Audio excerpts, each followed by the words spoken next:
अपने क्षेत्र की मंडी के अलावा भी कई और विकल्प मिल गए हैं। अब उसे अगर मंडी में ज्यादा लाभ मिलेगा तो वहां मंडी में जाकर अपनी फसल बेचेगा।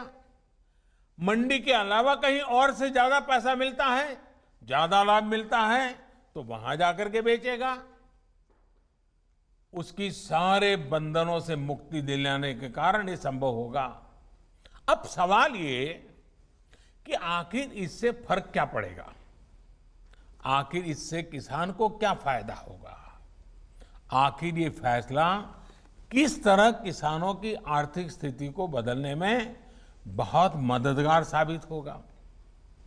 इन सवालों का जवाब भी अब ग्राउंड रिपोर्ट से ही मिल रहा है।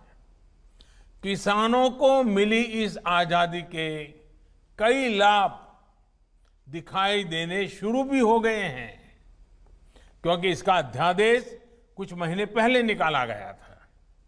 ऐसे प्रदेश जहां पर आलू बहुत होता है, वहां से रिपोर्ट्स है कि जून जुलाई के दौरान थोक खरीदारों ने किसानों को अधिक भाव देकर सीधे कोल्ड स्टोरेज से ही आलू खरीद लिया है। बाहर किसानों को आलू के ज्यादा दाम मिले तो इसकी वजह से जो किसान मंडियों में आलू लेकर पहुंचे थे, आखिर दबाव में आने के कारण, बाहर बड़ा ऊंचा मार्केट होने के कारण मंडी के लोगों को भी किसानों को ज्यादा दाम देना पड़ा। इसी तरह मध्य प्रदेश और राजस्थान से, वहां से जो रिपोर्ट मिली है कि वहां पर तेल मिलों ने किसानों को सीधे 20 से 30% ज्यादा देकर सरसों की खरीदी की है।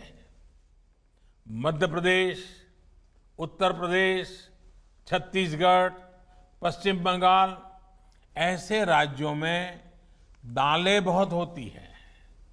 इन राज्यों में पिछले साल की तुलना में 15 से 25% तक का ज्यादा दाम सीधे किसानों को मिले हैं। दाल मिलों ने वहां भी सीधे किसानों से खरीद की है, सीधे उन्हें ही भुगतान किया है। अब देश अंदाजा लगा सकता है कि अचानक कुछ लोगों को जो दिक्कत होनी शुरू हुई है वो क्यों हो रही है। कई जगह ये भी सवाल उठाया जा रहा है कि अब कृषि मंडियों का क्या होगा। क्या कृषि मंडियां बंद हो जाएगी? क्या वहां पर खरीद बंद हो जाएगी? जी नहीं, ऐसा कतई नहीं होगा। और मैं यहां स्पष्ट कर देना चाहता हूं कि ये कानून, ये बदलाव कृषि मंडियों के खिलाफ नहीं है। कृषि मंडियों में जैसे काम पहले होता था वैसे ही अब भी होगा। बल्कि ये हमारी ही एनडीए सरकार है जिसने देश की कृषि मंडियों को आधुनिक बनाने के लिए निरंतर काम किया है। कृषि मंडियों के कार्यालयों को ठीक करने के लिए, वहां का कंप्यूटराइजेशन कराने के लिए पिछले 5-6 साल में से देश में बहुत बड़ा अभियान चल रहा है।